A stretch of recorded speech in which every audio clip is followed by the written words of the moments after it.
Welcome to the Genius Factory. Enjoy the video. Park the Mazda CX-3 on level ground and set the parking brake. Raise the front about 4 inches using a jack and position jack stands under the pinch welds. Gather tools, 10 mm socket and ratchet, Phillips screwdriver, plastic trim tool, and a small pick for retaining clips. Wear gloves and safety glasses. Before touching the bumper hardware, disconnect the negative battery terminal to avoid accidental airbag or electrical issues. Confirm the vehicle is stable on stands, and you have clear access to the wheel wells and lower fascia fasteners.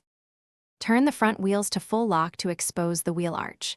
Using the trim tool and pick, remove about 8 plastic push clips from the lower fascia and fender liner, then remove 4 visible 10 mm bolts along the lower edge with the socket.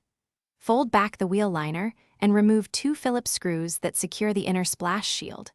Work both sides of the car so the fascia is free at the wheel arches. Keep fasteners organized in labeled containers so reinstallation is straightforward and no clips are lost. With lower fasteners removed, have a helper support the bumper or rest it on a padded surface near the front. Gently pull the bumper outward about 3 inches at each side to release the side retention tabs, then pull straight forward to disengage the upper clips.